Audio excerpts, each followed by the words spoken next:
welcome back to another video. Today we are going to be doing leopard gecko care because obviously leopard geckos are a very popular species. So hope this helps you. Let's get right into it. Okay, so our first topic on the leopard geckos are their heating and UVB source. Leopard geckos are quite a hot species. They come from a hot climate, so they need a heat bulb. You can get them from any reptile shop, pets at home, anything like that, and you'll need a cage for that as well. If it's out of their reach, you don't, but you don't really want to get your hands burned. Yes. So yeah. And they will need a UVB. They will need a UVB because they are lizards. Most reptiles, any reptiles, need a UVB. So they don't get metabolic bone disease. It's very important. So again, any reptile shop will have this. Depending on what cage you have, you need the smaller ones or the bigger ones. They are very delicate, so just be careful with them. And if you can't put like a heat bulb in the enclosure that you have, like some people have the glass opening lids, then you can use a heat mat, but I wouldn't say it's a permanent solution to heating. It's kind of just a temporary while you get all your cages sorted. Yeah. So I think on to the next topic. Yeah. So that's kind of a quick one. Yeah. I just want just stress the UVB because they do need it. Yeah. Okay. So our next topic is housing. So what to keep your leopard gecko in. So as you might know, a lot of people start off keeping their leopard geckos in, the little starter kit things. I'll put one up here. Find them at pets at home. Yeah. All sorts of stuff. They come with their little hides and all that. They are good, but they are not a permanent solution. You can keep like a little leopard gecko in there, but they're going to need something bigger. I'd recommend something like a 3-foot sliding opening door. Yeah, sliding doors are much better than the top. They're better. The best doors though are like the actual opening ones because the sand and the sound. It's a nightmare. If you really want to go like fully treat them, then 4 foot. Yeah, that works. A big one. It's never too big. I'm going to give mine 4 foot, but just waiting to get animals out of the 4 foot. Yeah. First. So yeah, housing. You can start off with the starter kits, but I'd say move them into at least a 3 foot to begin with. No, not to begin with. Later on. Yeah. But I think that's pretty much it. Yeah. Our next topic is environment, so the actual stuff going in your leopard gecko's enclosure. So a lot of people think your leopard geckos are desert species, like fully desert. Yeah. Now, that's actually a misconception because the same exact species of leopard gecko has been found in the wild, living in tropical rainforests inside tree trunks, where monsoons and that, and it's always humid. It's like, so I actually recommend for your substrate mix sand and tropical. More sand, I'd say. Don't go and give them a full-fledged tropical setup because that would also be wrong. But you put someone in between, like half in enclosure, mix with sand and tropical, and the other half drier. Yeah. We'll do a quick mix and then we'll show you. Yeah. Okay, we've got the mix now. I'll come up close so you can see. So what we've done here is mixed a bit of just normal cocoa fibre with a bit of the normal sort of sand you'd put in one of your enclosures. I'd say like 2 parts sand, 1 part cocoa fibre. Yeah, you don't want high humidity, but you also want some humidity. So I'd say about 60%, something like that. So yeah, is there a spiky stick in there? We don't want that. Anyway, so yeah, you just want it humid, but not really like tough to breathe humid. Yeah.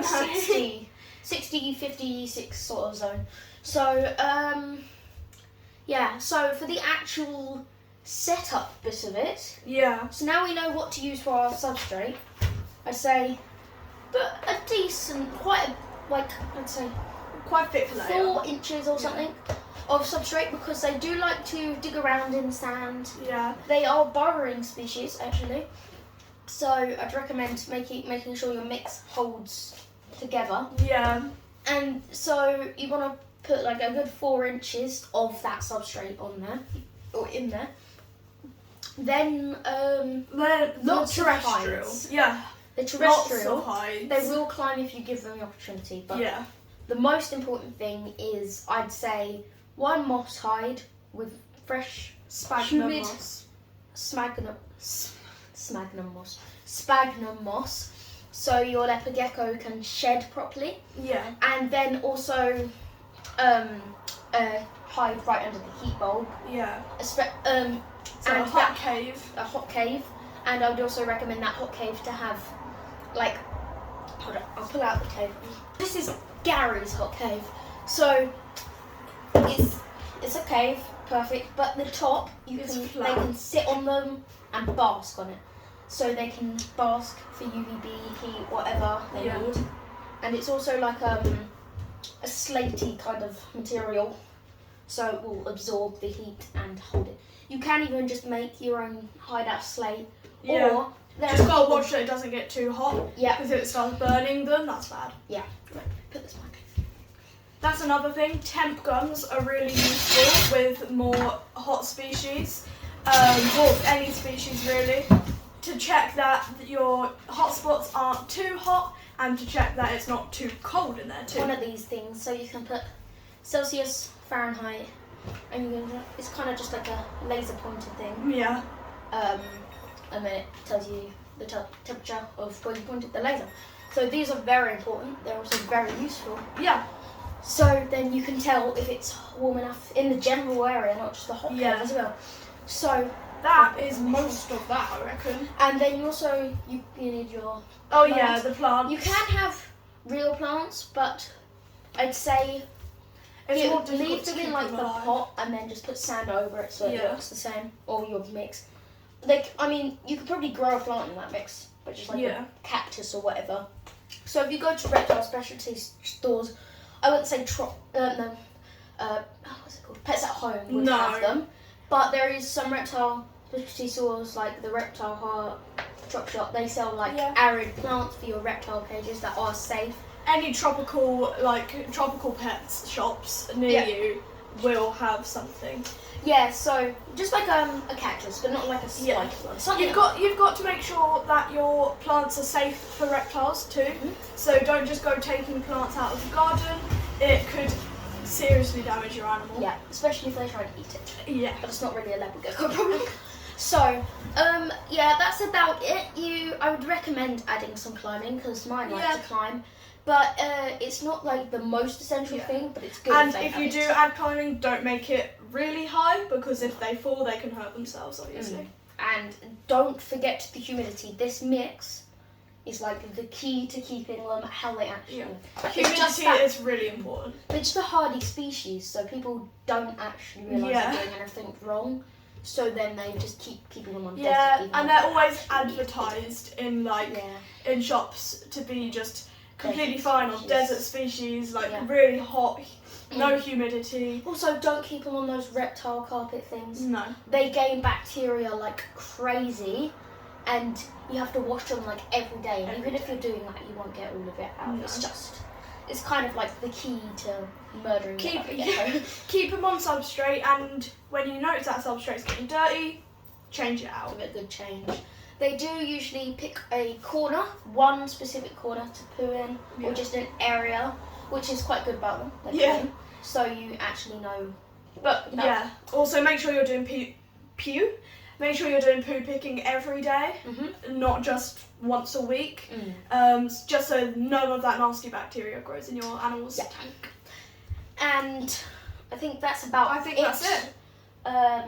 Climbing's important, not very important, but it's good to have it. Yeah, enrichment. Humidity, that sort of stuff. Okay, so I think move on to the next thing. Okay, so our next subject is diet and supplements. We'll get into the supplements later on, but we'll start off with the actual food. So your leopard gecko needs a varied diet. A lot of people just feed them mealworms or just feed them like any type of really fatty worm, like superworms or whatever. They need more than that. So mealworms are a fine diet as long as you're feeding like smaller crickets and like dubia roaches. Obviously, bear in mind how big your leopard gecko is. If it's a baby, you're not going to be really getting any dubia roaches down in. And if you really want to go like the extra mile, they're a bit of a nightmare because they die instantly when you buy them. Not instantly, but like quick. Locusts, Yeah. they are the best feeder for your leopard gecko.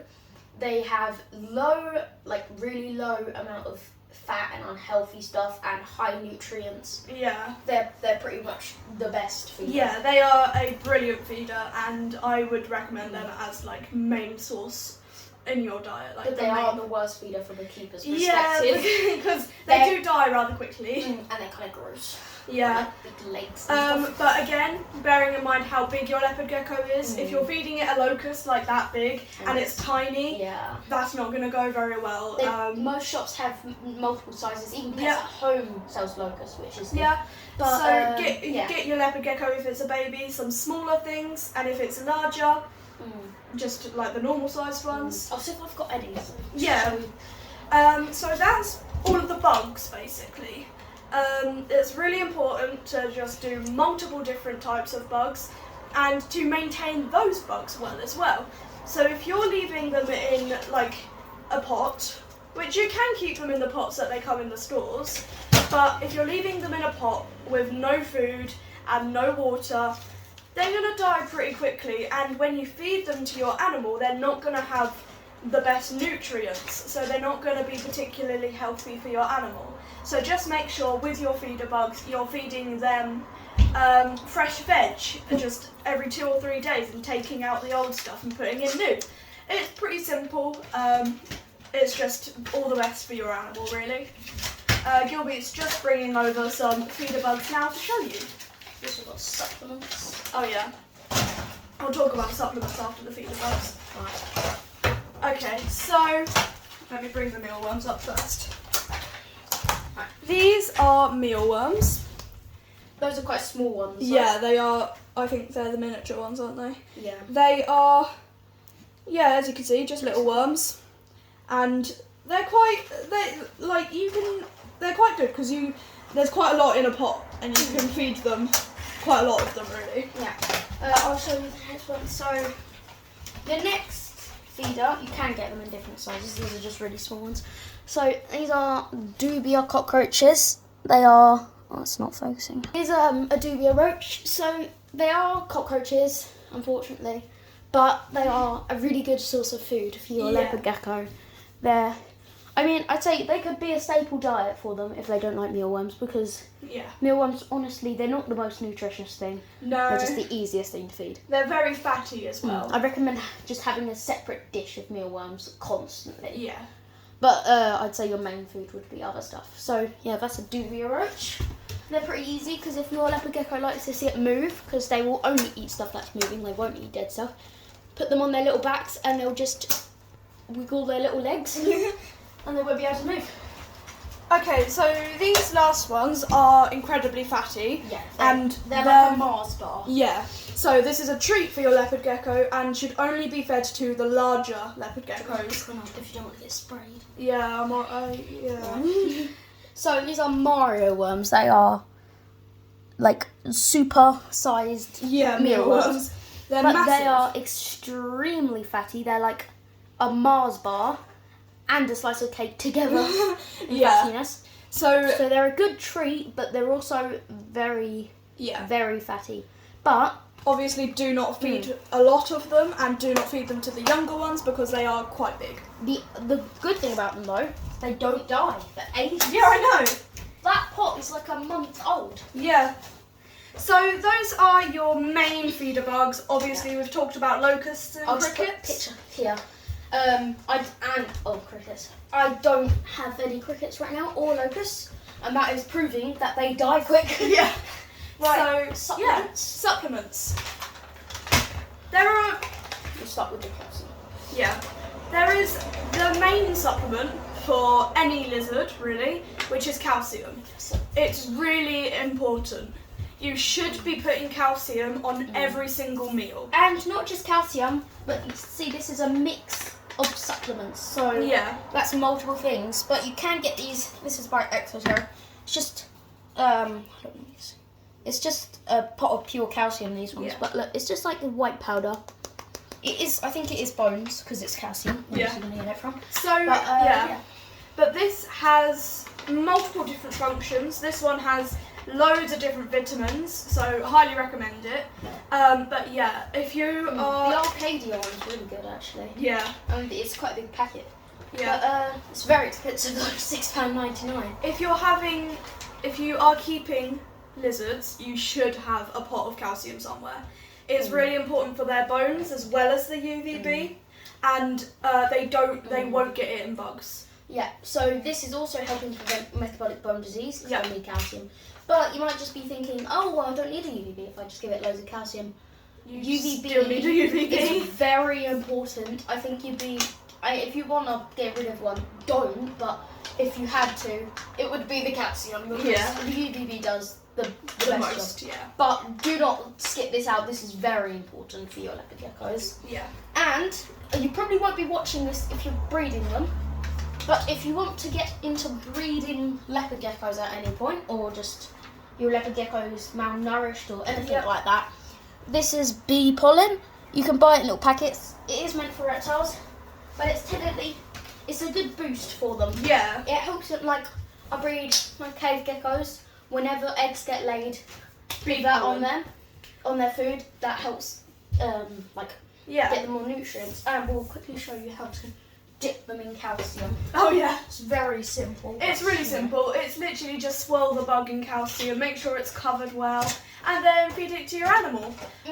With mealworms, I would say the easiest way to do it. Let me just go grab a little pot. Oh yeah. I've got some in the back. They're under the moss. I just grabbed guys through the very loud door. Taking so much trouble. So this is a little pot.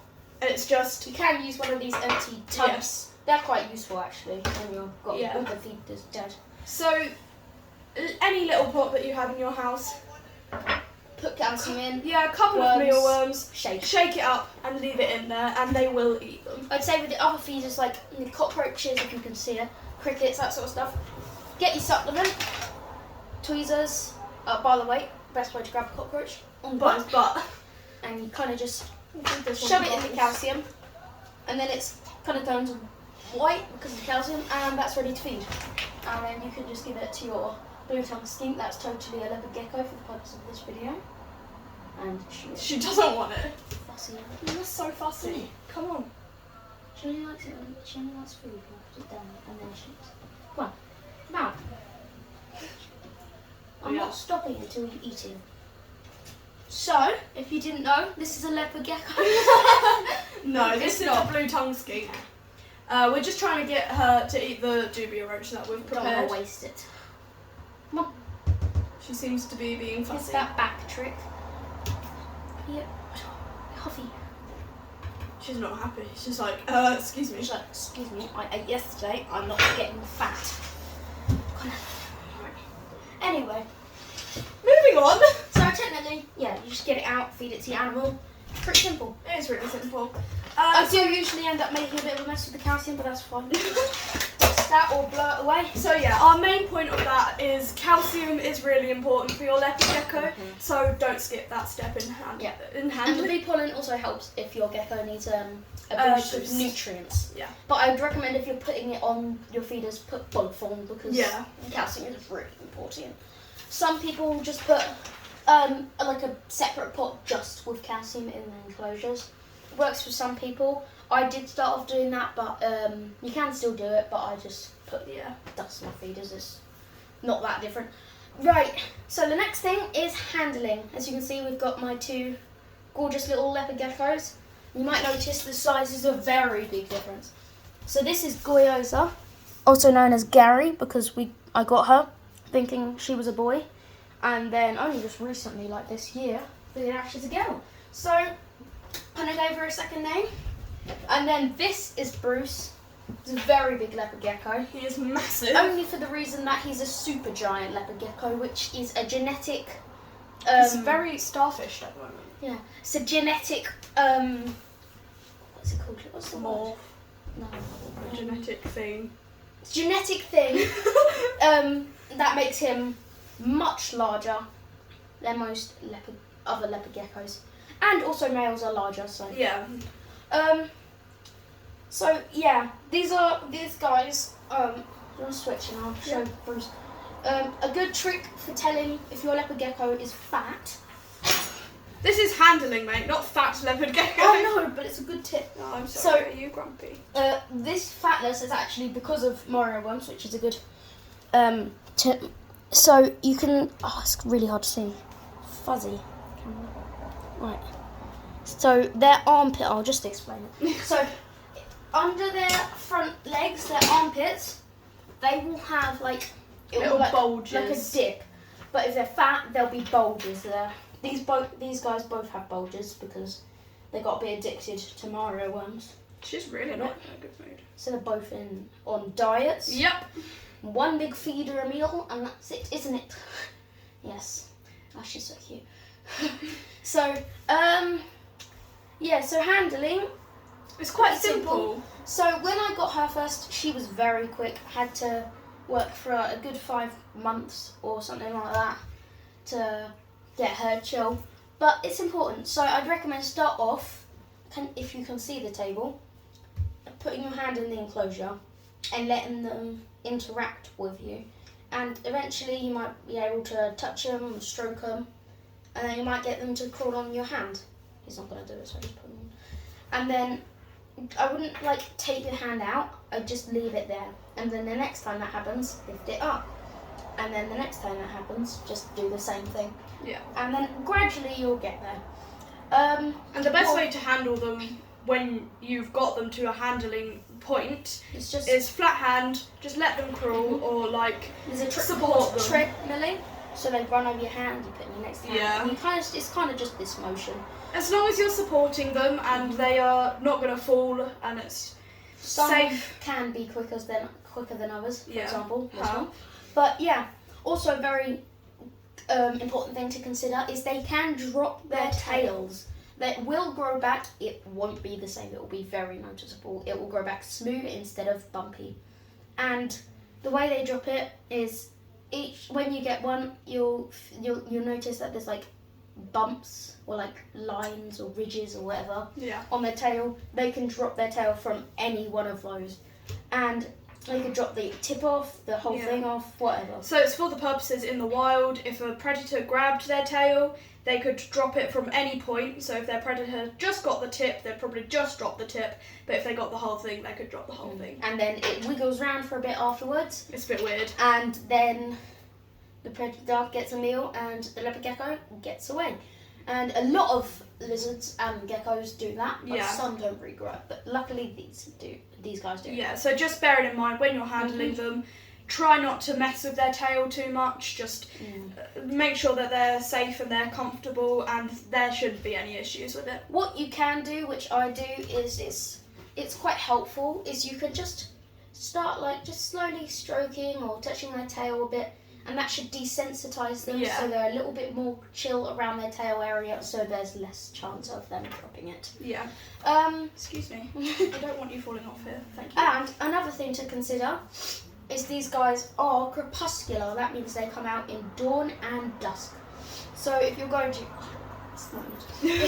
if you're going to handle your leopard gecko, you might want to consider trying to do that towards the evening or early in the morning. So just any kind of time between midday and the night.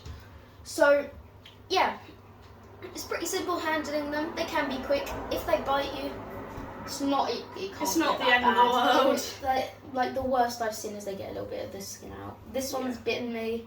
This guy hasn't bitten me because he's massive. Gorgeous. I feel like it would hurt more if he bit me. But yeah. So. But yeah, handling with these guys very simple. Bubbles is still trying to get out of her cage. And we should probably go over size so people know what to expect. So this is an average female size. They can get bigger than that, but they're usually around 70, 80 grams. 80 is on the heavier side, which is usually males. And then this one not very is good about example. 140 because he's a super giant. So if you get super giant, or your leopard gecko gets about that sort of weight. it's either really fat or it's a super giant. or it's a super giant or something like that. So normal males wouldn't look like that. They would get a similar weight, but probably about 80. So not similar weight, but like No. about 80. They get a similar sort of size, but they wouldn't weigh as much, wouldn't they? This boy loves his strokes. But yeah. So the world record for the size, which is also a super giant, is about 12 inches, which is ridiculous actually. Oh, that's so big. He's almost that big. But yeah, he's about 10 inches. 9 or 10, something like that. But the average will get about 8 inches, maybe. So yeah, he's a very special one, and she is the normal size for a female. So that's what you can expect. Obviously, when you buy them at a pet shop, they might be younger, so they might be a bit smaller.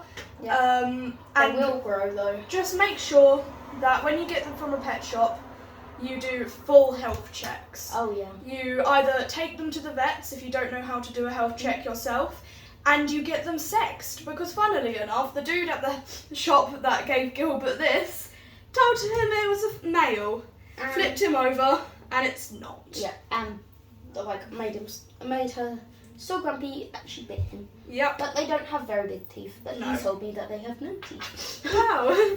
So yeah, so just make sure once you get yours from like Pets at Home, just do a full check on them, make sure they're okay. Nothing against Pets at Home, it's No. a great shop, but some of the employees might not know how to sex them. Yeah.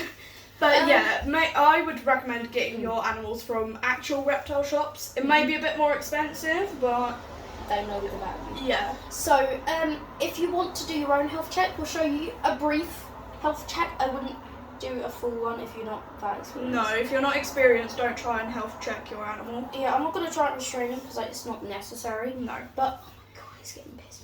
If I'm going to put this guy back, Okay. and we'll do it with Goyoza because she's used to this. It's mostly, basically, if you can see around their nose, there is no wet or clogged up.